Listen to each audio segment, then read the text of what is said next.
Kathy Wood's Cup of Soul show. Hi, ladies. How are you? Hello, Hi. Cathy. Nice to meet Hi. you. I want in on the fun.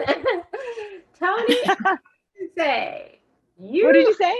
I said, Tony, I have to say, you have done a Okay. couple of roles where you've kind of like had a shook, but this one, we're thinking you're this nice lady, and next thing we know, you have this whole other persona. And I was just like, what is happening in a good way? How much fun is it to play these characters where you get to be, we think you're going to be this nice, very calm, very, kind person, and we find out that you have this whole other life. It's pretty fun. I mean, it's irresistible, really, isn't it? I mean, it's almost like, oh, it's actually a real gift. I mean, I think all actors look for complicated characters, but to play someone like this who's, you know, Andy Bella's character is constantly finding out new information about her, and it's a pretty interesting story. Karen Slaughter's mind is fascinating.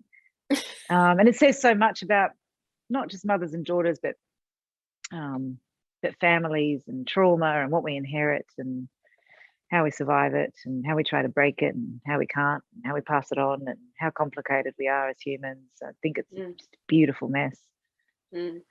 Absolutely. Bella, her character is calm, in control, really is like automatic. Your character is not. And like there are parts of me where I'm like, follow the instructions, stop making stops. You know what I mean? And my husband's like, what is going on? I'm like, she's gonna get herself killed. So what was it like for you to play someone where maybe your natural nature was like, why can't you follow the instructions? And on the page, it's like chaotic. It was awesome. I mean, I feel like Andy's probably spent a lot of her life, following someone else's instructions, and look where it's got her. She's kind of got no sense of self, no direction, and then all of a sudden she finds a purpose. It's not the purpose that her mum's been trying to give her, but she's just determined to uncover the truth about her and her mother, no matter the cost. And I think that's really engaging to convey and to watch. Absolutely.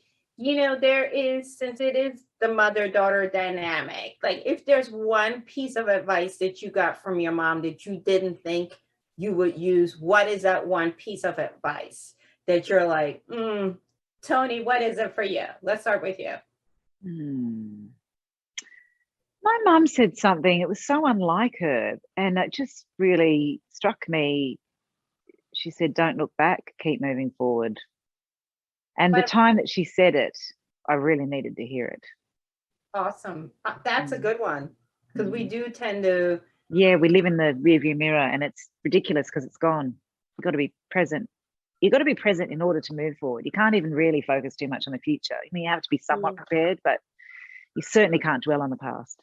100%. What about you, Bella? What's the one piece of advice that your mom gave you that when you first heard it, you were like, what? But then you're like, wow, I get it. This will be good. Kick him in the nuts. If anyone ever tries anything, kick him in the nuts. I think that was what my mum was saying to me when I was about 8. So I'm sure that when I was first hearing that, I didn't know what that meant. But no, that and the other piece of advice that stayed with me, which always made sense, was, don't sweat the small shit, and it's all small shit. Two very good pieces of advice, which I feel like each one of your characters could use, through the series. Right. Absolutely, right? Thank you so much, ladies. I really enjoyed it, and best of luck to you. Thank you so much. Nice to talk to you. Nice talking with you. Bye.